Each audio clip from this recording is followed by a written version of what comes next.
James Gunn finally pulled the trigger on his DC master plan. It seems they want to start fresh, do a full reboot of the entire DCEU DC universe with a brand new Superman movie.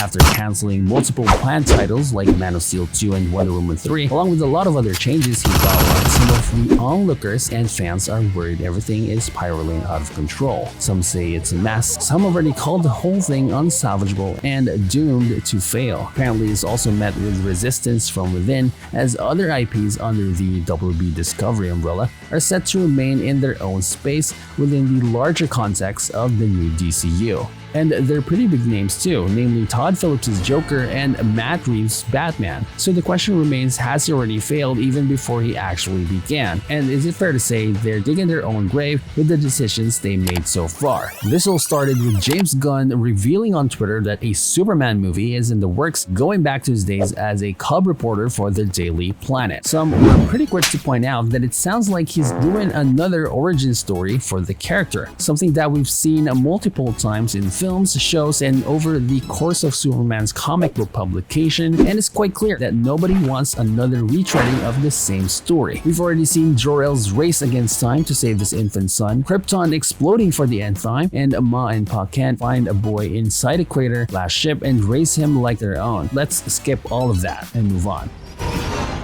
He was actually quick to reply a resounding no, and you can call it BS, or maybe, just maybe, we can kind of give him the benefit of the doubt. And I know this might be a hot take on this topic, but hear me out. I don't think he means to retread old ground because, well, if you look through his recent movies, with the exception of Star-Lord maybe, aka Peter Quill, he doesn't really do origin stories. Take the first Guardians movie for example. After that brief intro flashback of young Peter, everyone just kind of exists. We jump straight to Morag with adult Peter on his own adventure, calling himself Star-Lord. He has a knack of just telling a world as it is. Characters like Rocket, Groot, Drax, Ronan, the Nova Corps, the Kree, the Ravagers, all of it just exists within the universe, and thanks to his narrative, we, the audience, accept it. Bunch of jackasses standing in a circle.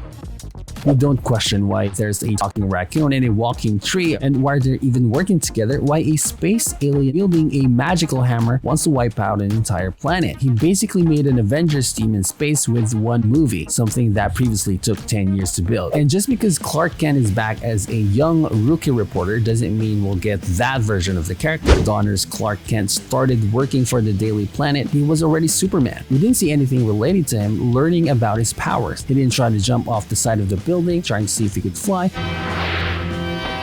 Easy, miss.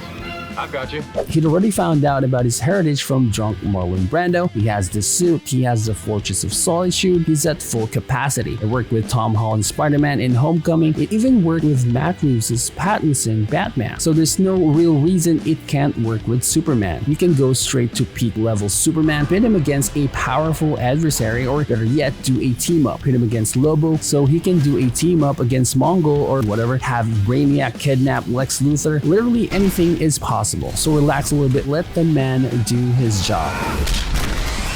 Apparently, he's been working on the new Superman story for quite some time now, which kind of contradicts reports of him preferring B-list characters. But hey, when he temporarily departed from Guardians over at Marvel, he was actually offered to helm a Superman movie. But Gunn, being Gunn, wanted to tell the story of Starro and the rest of the outcasts and misfits of the Suicide Squad, and later Peacemaker with John Cena. And to be fair, these movies were critically acclaimed creative movies. They were great, although he has something to prove in terms of writing a good Superman story. A story that's outside of his comfort zone, but I do have hope for Gunn and his storytelling capabilities. Under the snarky, musically saturated exterior of his movies lies great characters. These quirky, flawed characters are really relatable. He builds on their relationship and it comes across really well. And how he understands these characters on a personal level plays a big part in what he's about to do. In order to make a good Superman movie, I do think that you need to love the character of Superman. You have to appreciate the core of what makes him the archetype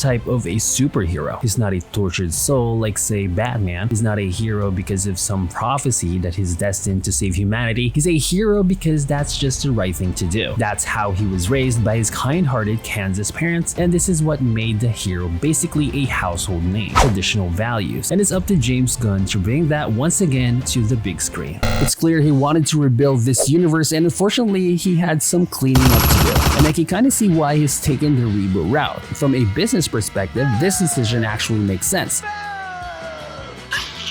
I think we can all agree that the DCEU brand is pretty well established at this point. We as fans and consumers of this product have a perception of what it is, what it looks like. Henry Cavill, Superman, Gal Gadot's Wonder Woman, and Batfleck are this universe trinity. They are the DCEU. They prominently represent the brand, and it's difficult to separate between the two concepts. This is why releasing the Snyderverse was ultimately detrimental to the DCEU brand. It was so much better than the original Joss Whedon version, but that's not the point. It basically diluted the brand and divided the fan base from having two versions of the same movie. It's one of the worst decisions the company made, especially for those way up on the corporate ladder. Gunn and Safran inherited a chaotic mishmash of isolated movies and shows. From DCEU to CW to the DC animated universe, there are multiple iterations of the same character existing simultaneously. Without some internal consistency, the audience gets mired by redundancies of just seeing different versions of the same thing over and over. Basically, Gunn and Safran had to distance themselves from the DCEU and the Snyderverse, and at the same time they wanted to conglomerate these individual mediums to have a coherent, consistent narrative. And I hear a lot of people saying that if he doesn't reboot the Suicide Squad or his Peacemaker show, then he's a hypocrite. Well, not necessarily. You see, these are not top-tier characters that are instantly recognizable, so not that high in terms of prioritization, especially within the context of what they're doing here. He can basically not mention them in the grand story he's trying to tell until such time that he needs them. Same can be said for next year's Blue Beetle. It's the character's debut, and they'll probably just see what happens to it and maybe skip a sequel if it doesn't go really well. In contrast, characters like Flash, Aquaman, Shazam are so attached to the old brand that they had a hard time trying to fix it. They already removed all cameos from Superman, Batfleck, and Keaton's Batman from Aquaman, but Black Adam on the other hand performed so badly that they might discontinue it for that reason alone. I mean, The Rock was campaigning hard for that to succeed to his detriment and ultimately embarrassment. I mean, if Cavill can't save that movie, it also suits that it's better to just ghost Dwayne Johnson and Danny Garcia rather than spend resources expanding that franchise. And that's the way it goes, unfortunately. It all comes down to viabilities of these projects. Ultimately, they decide letting Cavill go was the best way to go. Maybe they want to cut down on a hefty wage bill with younger actors. You might say they just let their most lucrative assets go and they don't want money. But I'll tell you, the numbers don't back that assumption. As much as I want Cavill wearing the cape, if the numbers don't back it up on those charts these suits are staring at, it won't matter. But on top of Matt Reeves and Todd Phillips, it seems that there are other issues plaguing the Gunn-Safran universe. In an article, Variety says that multiple sources have claimed the new Gunn project will not replace the previously announced J.J. Abrams' Ta-Nehisi Coates Superman concept, which is still in active development. This baffles me quite a lot. Why would you have two versions of the same character at the same time? It'll confuse fans and water down your brand. It could even drag it down through the mud if it goes sideways. I'm not saying that the movie itself is a bad concept, well, not at all. I'm just saying it's going against what you want to do. It's going backwards instead of going forward. At this point, Gunn is really writing the script. As was previously said during his announcement, he could potentially direct projects as needed within DC Studios. But I'd say with the stakes attached, he should definitely take the reins on this one. Saying that this movie will be important for the overall plan is an understatement. Essentially, this will be the 2008 Iron Man of the DC universe, the focal point of the entire agenda. Its success or failure would ultimately determine the fate of the entire DC